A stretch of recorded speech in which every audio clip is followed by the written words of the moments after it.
tiešām katrs, ja? Pasakiet savu viedokli. Es esmu ārsta Ozoliņa Irēna, strādāju otrā nodaļā kā vadītāja. Mums ir sieviešu nodaļa. Mēs apkalpojam tālos rajonus. Šodien tam ir sevišķi liela nozīme. Varbūt kāds rajons? Aizkraukli, Ogri, Talsi un Jāgavas rajonas. Nu, šodien tam ir sevišķi liela nozīme, tāpēc, ka transports ir dārgs un tāls. Pie mums ārstējās sievas, mātes, metas un ļoti reti var atbraukt ciemi. Un mēs esam priecīgi par katru, kas pie mums atnāk vai atbrauc, ja? Un tad palīdz ar labu vārdu, ar koncertu. Un līdz ar to palīdz mums nomierināties. Zāļu mums ir maz, un mēs ceram pussaulētīgi. Esmu 16. nodaļas vadītāja Liepiņa. Un es arī domāju, kad kontaktu ar kristīgo misiju mums vajadzētu izturēt, jo pēdējais gads ir sevišķi. 91. gads parādīja, ka tam ir diezgan liela nozīme, pat es teiktu ļoti liela nozīme.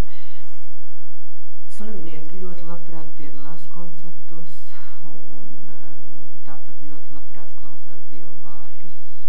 Es strādāju vīriešu nodaļā un daudz ir pievērsušies vispārīgi reliģijai, patstāvīgi iet uz baznīcu. Kas attiecas uz tādu nodaļu, es domāju, ka tas būtu ļoti labi, kad slimnieki iegūtu.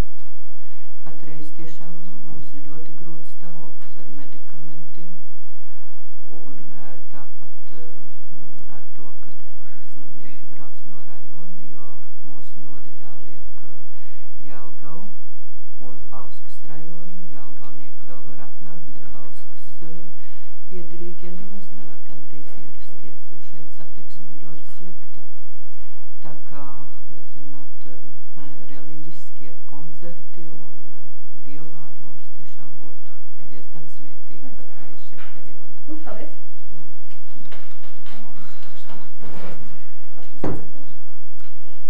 Es esmu 11. bērnu nodaļas vadītāja Lidija Zilbermane. Mēs apkalpojam. Pie mums stājas bērni no Jelgavas rajona un pusi no Latvijas. Tikai bērni? Tikai bērni, jā. Un sadarbība bez šaubām mums ļoti daudz palīdz strādāt ar bērniem, bet es vienmēr gribu tādu cerību, ja? Es domāju, ka tā ir nodaļa, kura būs, varbūt arī bērniem būs tāds mazs gabaliņš. Es palieku ar tādam cerībām, tā mēs tiešām gribētu pievērst. Vai misija ir iet pie bērniem un dziedam kaut ko tam? Jā, mums ir regulāri notiek koncerti, mēs saņemam dāvanas arī, uz lieldieniem mēs saņemsim dāvanas, jā, un uz Ziemassvētkiem bija dāvanas. Es domāju, ka bērniem tas sagada tik lielu prieku, un te mēs esam ļoti pateicīgi. Paldies. Es esmu Rasma Jansone, strādāju otrā bērnu nodaļā par vadītāju, tas ir 7. Mūsu nodaļā ārstējās bērni no otras republikas puses. Tas ir puse Rīgas, visa Vidzeme un visa Latgala. Nu, un jāsaka tieši tas pats, ja, kad rajoni ir tāli, pie bērniem atbrauc reti un maz. Vēl kas ir, mums ir ļoti daudz bāriņu, ļoti daudz. Un tie ir tieši tie bērni, kuriem kristīgā misija visvairāk palīdz un var palīdzēt. Un mēs ar lielu pateicību atceramies visus mūsu Ziemassvētkus, Lieldienas un Jaungadu un visus pārējos svētkus. Pie mums ir nākuši ne tikai pieaugušie ar koncertiem, bet arī bērni, jūsu bērni.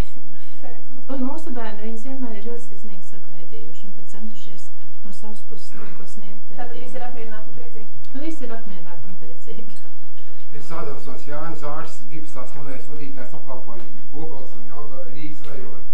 Pie mums arī tāli slimnieki un saskat arī perspektīvā, ka varētu palīdzēt kristīgās misijas sadarbību. Gan apmeklējot slimniekus, gan izstrādāt principā koncertiem un tā tālāk, kas ļoti daudz ietekmē mūsu nodaļu. Paldies. Galvenā ārsta vietniece Medlietā Sandsberga. Par cik šeit neatrodās mūsu pacienti, gan pieaugušie, gan bērni, tad es gribētu pateikt viņu vārdā paldies par tiem patīkamajiem un dvēseli veldzējušiem brīžiem, ko mums ir devusi sadarbība gan ar Kristīgo misiju Gaisma, gan arī ar pārējām šādām organizācijām. Un uz nākotnes sadarbību cerot, domāju, ka tam visam ir jāveicās labi, jo ir jau patīkami strādāt, ja ir cerības, ka būs gan vajadzīgā medicīniskā tehnika, gan arī medikamenti. Paldies! Ārsta tiesnese strādāja 14. nodaļā, kā ir sieviešu nodaļa, uzņemam slimniekus nomainības uzbrukumu un balstas. Ja maksa nebūtu pārāk liela, es domāju, ka būtu ļoti apsveicami, ja mūsu slimnīcā varētu atvērt šādu nodaļu, jo kas cik necieku līdzinātos ārzemju slimnīcām, kur būtu attiecīgi apstākļi un apgādā medikamentiem. Vai jūs domājat, ka te obligāti jābūt pa maksu? Jā, būtu iespējams dabīgi, ja tā varētu būt bez maksas, jā, bet ja nu ir maksa, es domāju, tai maksai nebūtu jābūt pārāk lielai, jo mūsu slimnieki pārsvarā visi invalīdi. Paldies! Austrē valsts 12. nodaļas vadītājs. Pirmais, ko es gribēju pateikt, ka tagad vērtējot atmodas periodā gadus 5, kas te mūsu slimnīcām palīdz, un izrāds, ka tās ir draudzes. Visvairāk palīdzību ir snieguši draudzes. Nevar būt uzņēmumi vai kaut kas cits. Paralēli, teiksim, šai kristīgai misijai es gribu uzsvērt Annas draudzes un Baptistu draudzes, kur, teiksim, mūsu nodaļai visai šajā laikā ir zināmi un labi kontakti. Jā. Un varbūt Gaisma izceļās ar to, ka toreiz, kad viņi pirmoreiz ienāca pie mums, tad viss tas bija aizliegts, un par to varēja, teiksim, varbūt tālāk aiz Latvijas robežām. Ja. Un mēs savukārt, manuprāt, varbūt pretēji, ka mēs tajā laikā bijām tik drosmīgi un atklāt sekot atļāvām, teiksim, tam visam sapīt. Ja.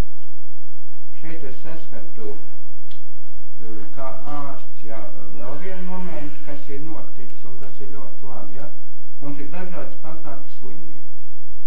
Un ja viņi sasniedz labu veselību, tad sestdienās vai svētdienās, ja, pēc izvēles viens dodās varbūt uz Annas baznīcu, viens dodas uz Baptistu draudzi un viens dodas uz kristīgo misiju. Ja.